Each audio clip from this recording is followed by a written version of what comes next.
Hey guys, by now you probably would have seen our unboxing of the Dyson Zone headphones. It's a pretty interesting product. We actually just got this in like maybe 4 hours ago. So this is our first impression of the product.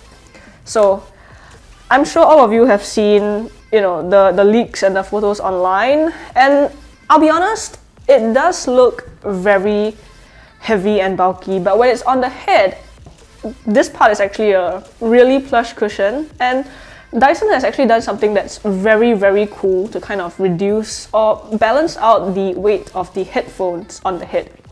So these two parts are actually hard, and they're not cushions, they're actually the headphones batteries.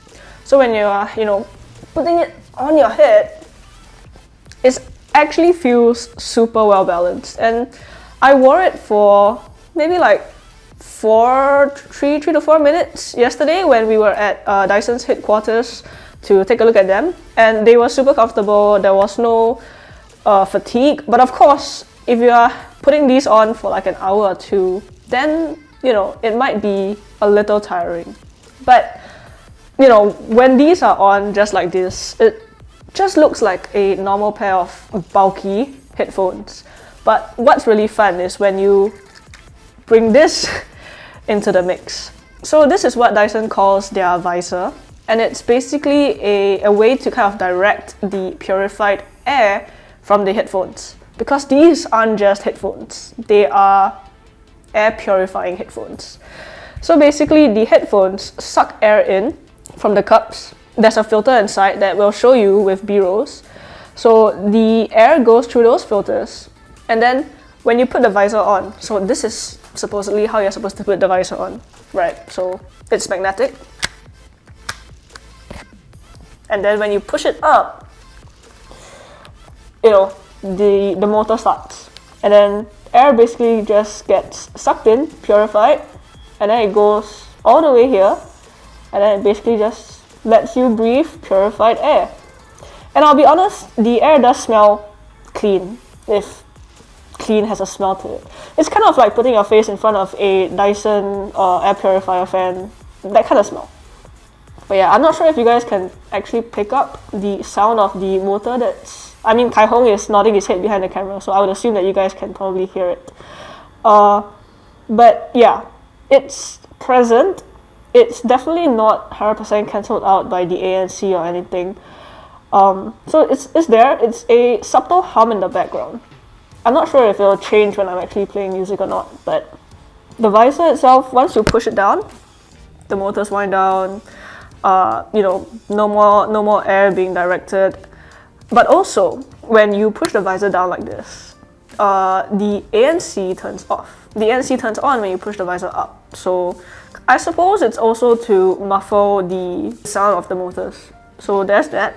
And I'm actually not sure how it looks like on camera, but I saw a photo of myself yesterday, and it looked kind of ridiculous. I mean, there were all those jokes about, looking like Bane when you have the visor up. So if you ever had a dream to be Bane from Batman, here's your chance. This is the Dyson Zone Absolute Plus model. There are two models for the Dyson Zone, the base one, and this one, which is the Absolute Plus. So in the box, there's this. Okay, I'm going to take the visor off first. So again, magnetic, just pulls straight off. And in the box, you get this carrying case. I think it's called the Explorer case. So this looks a lot like the case that comes with Dyson's hairstyling products. It's really nice in the hand. I mean, I kind of get why Dyson is pricing this at 1,400 Singapore dollars.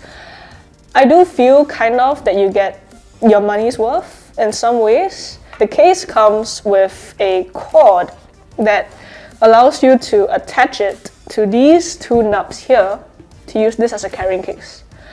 I'm not sure anybody would really use or carry their Dyson Zone headphones in this case, but the option is there if you want.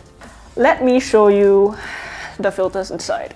The filters, actually you guys should look at this. So basically that's the motor that sucks in the air, And when the visor is attached and the motor is running, people can actually see that, the motor is running. So that's pretty cool. I obviously can't see it, so I'll be interested to see how it looks like in the video once this is done. But yeah, so basically filters are here. You unscrew this metal piece, and then the filters are obviously replaceable. In this model, you get a total of 4 filters, so you can change the filters out once. In the base model, you only get 2 filters, so you have to buy the replacement ones after that. So basically the filters attach or detach really easily, and when you want to put them in, it just gets pushed in. There is supposedly a rubber gasket that kind of ensures that it's sealed, so even though there is a small gap between the metal piece and the actual headphones, it doesn't matter. On the back of the headphones, it's pretty simple. You get 2 buttons. So the button on the right is a multi-function button. Press once for play pause, push the joystick to the right to skip tracks forwards, to the left to skip tracks backwards, up down for volume control, stuff like that. On the left, this is to control how fast the motor is spinning, so basically how much air is getting purified. I think there are 3 speed settings as well as an auto setting. And of course, long press and hold for power, if I remember correctly. Ear pads are made with a microfiber material, which is great because in hot and humid Singapore, leather ear pads tend to wear out really quickly. So hopefully this stays viable for a longer period of time. I did manage to remove, or rather I did manage to see the ear pads removed during the demonstration yesterday.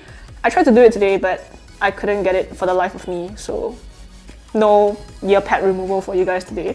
But it kind of works on the same concept as the metal piece in the front. It's a twisting mechanism that locks in place.